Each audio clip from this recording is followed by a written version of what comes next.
We knew the consequences of if we won today, where it would push us above Aberystwyth. And we fully deserved the win. I was disappointed in some of the officiating today. I thought we should have had a penalty as well. Aberystwyth come to have a game plan, which was quite evident, a time waste and slow play, and we wanted a high tempo game. We were a little bit nervy at times, a little bit away from how we normally play football, and we got sucked in a little bit. But we just knew that if we were fitter and stronger, so we would, the more the game went on, we'd score some goals. It was a tough ask coming up here, to be honest. We obviously 2 boys pull out with us yesterday.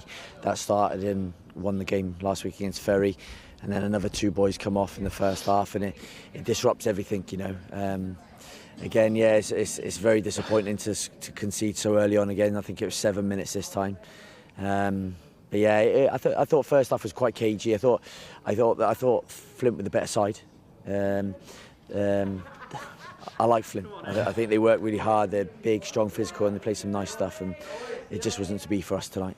Yeah, 2 nervous sides by the looks of it in the first half, and then obviously scored that goal early on in the second, which sort of gave you that confidence to kick on.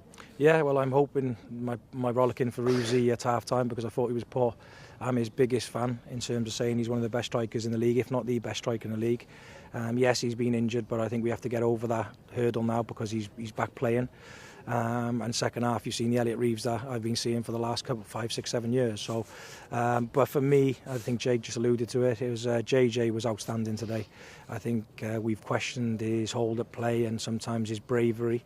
But today, I thought everything he showed a real purpose and a desire and a drive, which really pleased me. We've just spoke about in there. It just shows how important last week's win was, because there's no difference in points difference as we stand at the moment. Obviously, Fflint just pulled away slightly, but obviously you've still got Newtown and Ferry to play tomorrow, and we do have to rely on other teams to help us out now. And it's not always nice to do that, but the circumstances we're in, we need him to do us a favour.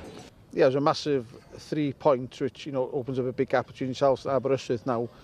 Are you looking ahead rather than behind now for the top 7? I ain't looking at anything. What I would say is these group of lads have given me absolutely everything since I've been here, and every team who've played under me will as well. They're going to have a team day out tomorrow. They thoroughly enjoy it. I'll sit and watch the results coming in tomorrow, as you have to. And then we start again for Britain Ferry, because we know that's going to be a tough game as well. Because just like us, I think we're both the youngest team in the league, and they're a good team going forward, Britain Ferry. So we're going to have to be on our guard, and what we don't want to do is win one, lose one, win one, lose one, win one, lose one. We've got to start backing up wins after wins, and it is tough in this league. I've said to the boys there, we'll stick together. I still believe that we've got enough in there to get out of this, as long as we do the right things and we approach that game in the right way next week in 2 weeks' time against Newtown, and we need 3 points there massively.